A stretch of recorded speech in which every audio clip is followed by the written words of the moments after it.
नमस्ते दोस्तों, मेरा नाम मुबारक है और मैटनी शो के इस नए एपिसोड में आपका स्वागत है। शो में आज की हमारी कड़ी है भारत टॉकीज, जो हर गुरुवार आप देखेंगे। भारत टॉकीज बोले तो हमारे प्यारे भारत देश का रियल सिनेमा, रीजनल सिनेमा। इसमें हम हिंदी को छोड़कर बाकी भाषाओं के सिनेमा से आपको रूबरू करवाएंगे। साउथ के स्टाइलिश सिनेमा से लेकर पूर्वोत्तर के प्रयोगधर्मी सिनेमा तक सब कुछ। आप भी हमें जरूर बताएं कि भारत टॉकीज में आप क्षेत्रीय सिनेमा के बारे में क्या क्या देखना और जानना चाहेंगे। भारत टॉकीज का ये पहला एपिसोड है और इसे हम शुरू कर रहे हैं उस भाषा से जो भारत में सिनेमा की जननी रही है, मराठी सिनेमा। इंडियन सिनेमा के आदि पुरुष धुंडीराज गोविंद फाळके उर्फ दादा साहेब फाळके मराठी मानुस ही थे। भारत की पहली फीचर फिल्म राजा हरिश्चंद्र को उन्होंने ही डायरेक्ट किया था। तब से आज तक मराठी सिनेमा इंडस्ट्री उसी मुंबई शहर से फंक्शन कर रही है जहां से भारतीय सिनेमा का प्रमुख गढ़ बॉलीवुड संचालित होता है। क्या है मराठी सिनेमा? एक क्विक इंट्रो ले लेते हैं। शुरुआत हम इस फैक्ट से कर सकते हैं कि 1953 में सबसे पहला नेशनल अवार्ड जिस फिल्म को मिला था वो मराठी ही थी। नाम था श्यामची आई। इंसिडेंटली ये फिल्म एक बेहतरीन साहित्यिक कृति पर बनी थी। महाराष्ट्र में महात्मा गांधी जैसे पॉपुलर शिक्षक रहे हैं साने गुरुजी, उनकी किताब पर बेस्ड। साहित्य से मराठी सिनेमा का ये गठजोड़ आगे भी उम्दा नतीजे देता रहा। उस बारे में फिर कभी विस्तार से बात करेंगे।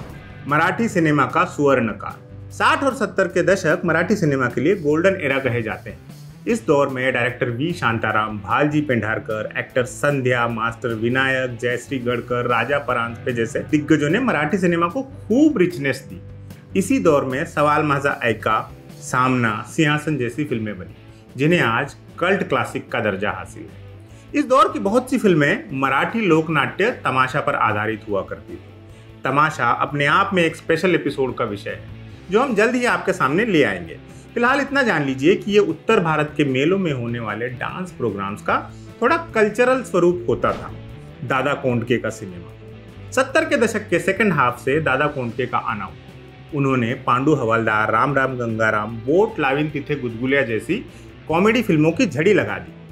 उनकी कॉमेडी डबल मीनिंग संवादों से भरपूर हुआ करती थी और उसका एक विशाल दर्शक वर्ग था। उनकी फिल्मों की लोकप्रियता का आलम यह था कि उनके नाम सबसे ज्यादा सिल्वर जुबली फिल्में देने का रिकॉर्ड है, 9 बार। यह रिकॉर्ड गिनीज बुक में भी दर्ज है। इसी दौर ने मराठी सिनेमा को श्रीराम लागू, नीलू फुले, मोहन आगाशे जैसे कद्दावर अभिनेता दिए जिन्हें आज लीजेंड्स का दर्जा प्राप्त है। कॉमेडी के 2 इक्के। कॉमेडी फिल्मों से मराठी सिनेमा का प्यार 80 और 90 के दशक में भी जारी रहा। इस विधा के 2 इक्के इंडस्ट्री के हाथ लग गए और सुपरहिट मजाकिया फिल्मों का ढेर लग गया। ये 2 इक्के थे लक्ष्मीकांत बेर्डे और अशोक सराफ। एक दशक से ज्यादा अरसा इन दोनों ने मराठी फिल्म इंडस्ट्री का भार अपने कंधों पर उठाए रखा। सचिन पिलगांवकर, महेश कोठारे जैसे अभिनेता भी इस दौर में पॉपुलर रहे, लेकिन इंडस्ट्री की धुरी लक्ष्या और अशोक के इर्द गिर्द ही घूमा करती थी। ये वो दौर था जब मराठी में या तो जबरदस्त कॉमेडी फिल्में बन रही थी या भयानक रोने धोने वाली पारिवारिक फिल्में। ऐसी ही एक फिल्म को जरूर याद किया जाना चाहिए जिसके बिना मराठी सिनेमा का इतिहास अधूरा है। फिल्म थी 1991 में आई विजय कोंडके निर्देशित माहेरची साड़ी। प्रमुख भूमिकाओं में थे अलका कुबल आठल्ये और अजिंक्य देव। माहेरची साड़ी यानी मायके की साड़ी। इस फिल्म ने उस वक्त क्रांति कर दी थी। सिनेमा हॉल्स में रुमाल बांटे जाते थे ताकि रोने वालों को सहूलियत रहे। फिल्म के डायलॉग्स के ऑडियो कैसेट्स लाखों की संख्या में बिके थे। एक सिनेमा हॉल में यह फिल्म लगातार 2 साल तक चली थी। तब तक की यह सबसे ज्यादा कमाई करने वाली मराठी फिल्म थी। इस फिल्म का बाद में साजन का घर नाम से हिंदी में रीमेक भी बना जिसमें ऋषि कपूर और जूही चावला थी। पतन का दौर और वापसी। 90 के दशक के सेकंड हाफ में मराठी सिनेमा के कुछ बुरे दिन आए। अशोक सराफ और लक्ष्मीकांत बेर्डे का प्राइम टाइम गुजर चुका था और रोतली फिल्मों से दर्शक ऊब चुके थे। फिर बॉलीवुड की बढ़ती धमक ने भी असर किया। मराठी सिनेमा को अपने ही प्रदेश में सिनेमा हॉल्स मिलना मुहाल हो गया। कई जगह सिर्फ मैटनी शो में मराठी फिल्म चलती और उसके बाद सारा दिन हिंदी फिल्म। अच्छे कंटेंट की कमी ने भी चीजें बिगाड़ी। बहरहाल ये दौर भी बीत गया। मराठी सिनेमा ने हिम्मत करके एक नई राह पकड़ी, कंटेंट बेस्ड स्टोरी ड्रिवन फिल्मों की राह। ये नई वेव एक जबरदस्त फ्रेशनेस लिए हुई। अच्छी कहानियां पर्दे पर दिखाई देने लगी और दर्शकों की रुचि मराठी सिनेमा में फिर से जागृत हुई। इस बार महाराष्ट्र के बाहर से भी। मोटा मोटी 2004 में आई श्वास के बाद ये बदलाव शुरू हुआ। श्वास ने न सिर्फ नेशनल अवार्ड जीता बल्कि ये भारत की ओर से ऑस्कर अवार्ड्स में भी भेजी गई। तब से लेकर आज तक मराठी सिनेमा के सेंसेक्स ने अभूतपूर्व उछाल दिखाया है। ग्राफ ऊपर ही जा रहा है लगातार।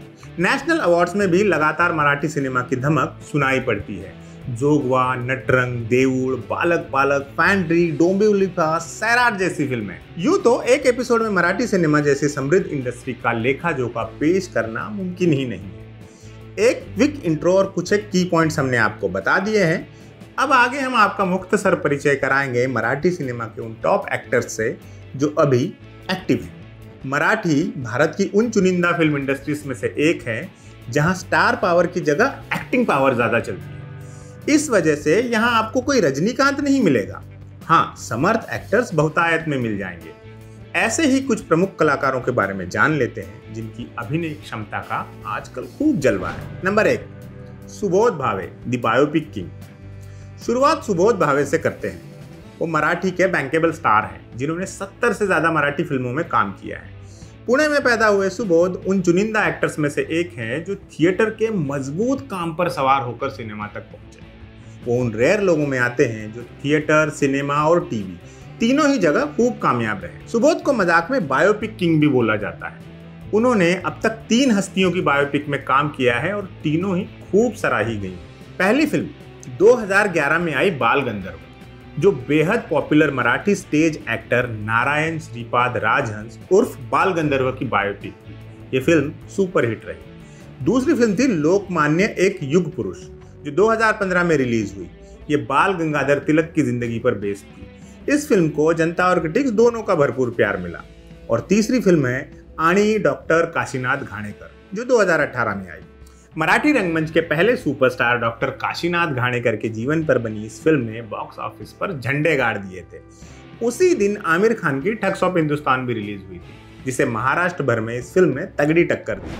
सुबोध की कुछ देखने लायक फिल्में और भी हैं, जैसे त्या रात्री पाऊस होता, सविता दामोदर परांजपे और तुला कळणार नाही। ट्रिविया के खाते में आपको कुछ चीजें बता देते हैं कि एक्टिंग की दुनिया में कदम रखने से पहले सुबोध पुणे की एक आईटी कंपनी में सेल्समैन हुआ करते थे।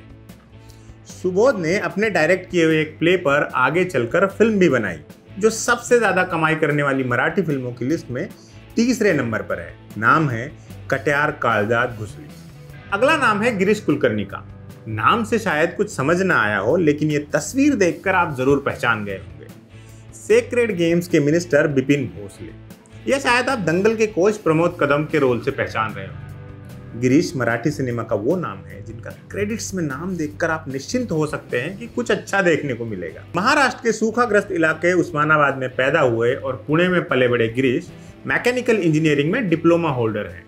कुछ अरसा प्राइवेट आईटी कंपनीज के लिए काम करने के बाद गिरीश ने फैसला किया कि राइटिंग में किस्मत आजमाई जाए।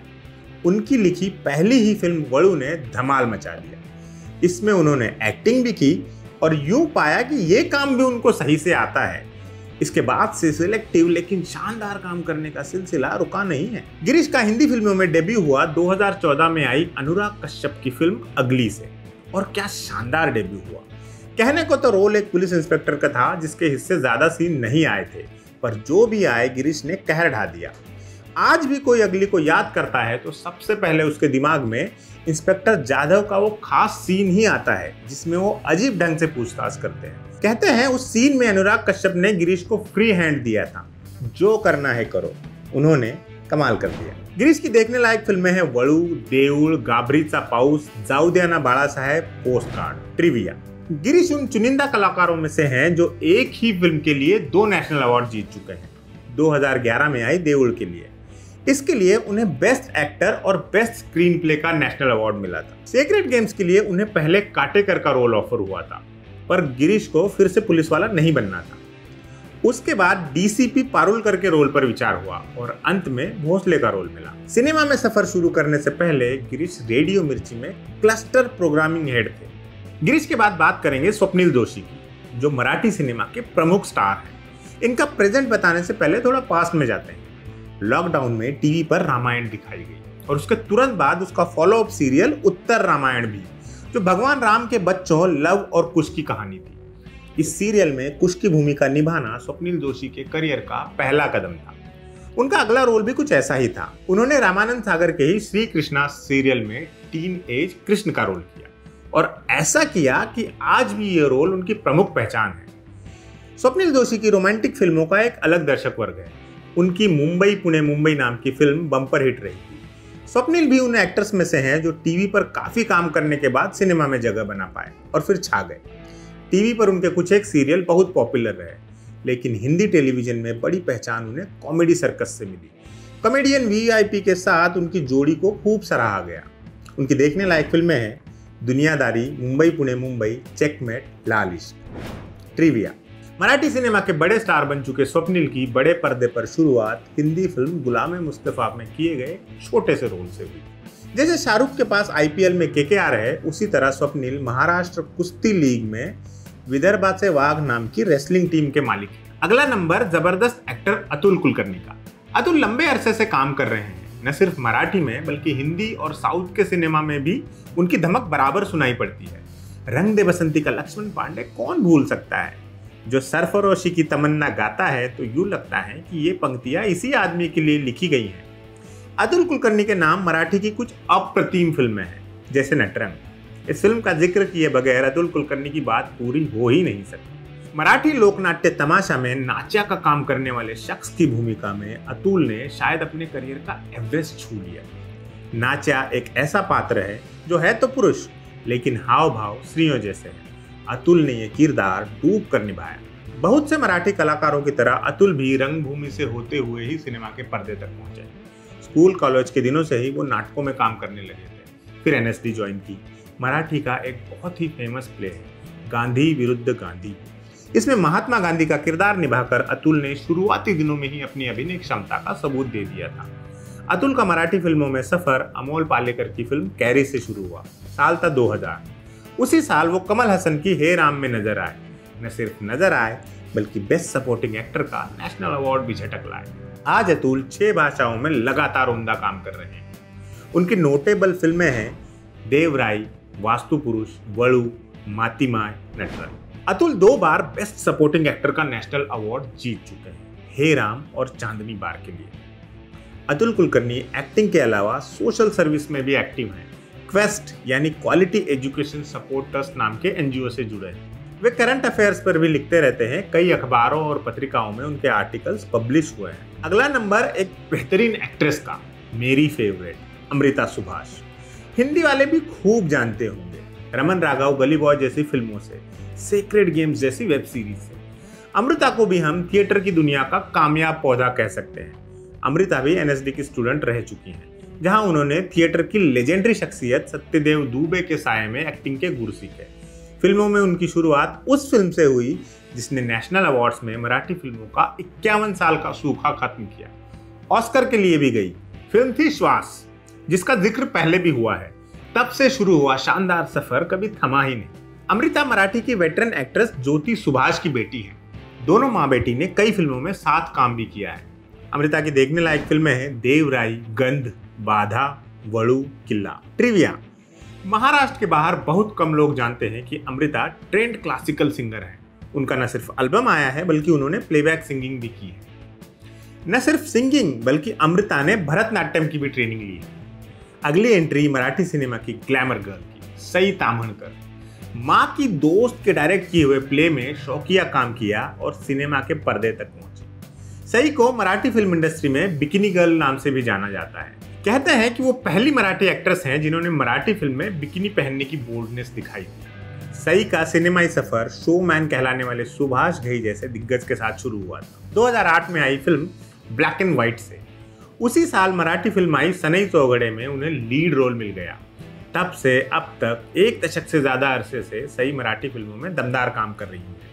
इनफैक्ट वो मराठी की हाईएस्ट पेड एक्ट्रेसेस में से एक है। सई को हिंदी फिल्म हंटर के लिए भी याद किया जाता है। उनकी देखने लायक फिल्में हैं दुनियादारी, क्लासमेट्स, वजनदार, तू ही रे। ट्रिविया। मराठी की ये लीडिंग एक्ट्रेस कबड्डी की स्टेट लेवल की खिलाड़ी रही हैं। इसके अलावा कराटे में ऑरेंज बेल्ट भी हासिल किया है। स्वप्निल जोशी की ही तरह सई भी एक रेसलिंग टीम की मालिक है। नाम है कोल्हापुरी मावळे। अप्सरा आली। नटरंग फिल्म का ये गाना महाराष्ट्र के बाहर भी खूब चर्चित हुआ। इस गाने में अप्सरा की तरह दिखने वाली अदाकारा ही हमारी आखिरी एंट्री है। नाम सोनाली कुलकर्णी। आर्मी डॉक्टर की बेटी सोनाली वाया मॉडलिंग सिनेमा में आई। अपने डेब्यू ईयर में ही उन्होंने बेस्ट एक्ट्रेस का अवार्ड हासिल किया। फिल्म थी बकुळा नामदेव घोटाळे। सोनाली ने मराठी टेलीविजन में भी काम किया है। कॉमेडी शो चला हवा येऊ द्या के एक एपिसोड में भी वो नजर आई। 2010 में अतुल कुलकर्णी के साथ नटरंग करना उनके करियर का हाई पॉइंट रहा। इस फिल्म ने उन्हें भरपूर यश दिया। तब से सोनाली मराठी फिल्मों में लगातार अच्छा काम कर रही हैं। उनकी देखने लायक फिल्में हैं हिरकणी, मितवा, अजिंठा, इरादा पक्का। ट्रिविया: सोनाली खूब पढ़ी लिखी है। मास कम्युनिकेशन में पोस्ट ग्रेजुएशन किया है। 2014 में आई अजय देवगन की सिंघम रिटर्न्स में उन्होंने कैमियो भी किया है। इन चेहरों के अलावा भी मराठी के कुछ नाम ऐसे हैं जो बहुत उम्दा काम कर रहे हैं, जैसे सोनाली कुलकर्णी, दूसरी वाली, जिन्हें हमने दिल चाहता है जैसी फिल्मों में देखा और पसंद किया। सोनाली का भी मराठी में बहुत बेहतरीन काम है। उनके अलावा उषा जाधव, मुक्ता बर्वे, अंकुश चौधरी, चिन्मय मांडलेकर, भरत जाधव, छाया कदम, संतोष दुवेकर, अमेय वाघ, प्रसाद ओक, मृण्मयी देशपांडे, उर्मिला कानिटकर और भी बहुत से कलाकार। एक एपिसोड में न तो सब पर बात हो सकती है, नहीं तमाम नाम लिए जा सकते हैं। फिलहाल ये इंट्रोडक्टरी एपिसोड था। हम फिर लौटेंगे मराठी सिनेमा पर, डिटेल्स में घुसेंगे। जाते जाते ऐसी 5 मराठी फिल्मों के नाम जानते जाइए जो आपको देखनी ही चाहिए। पिंजरा, सिंहासन, चौकट राजा, फैंड्री, नट सम्राट। भारत टॉकीज के पहले एपिसोड में बस इतना ही। रीजनल सिनेमा पर अगले एपिसोड में एक नई भाषा की सिनेमा पर बात करेंगे। देखते रहिएगा।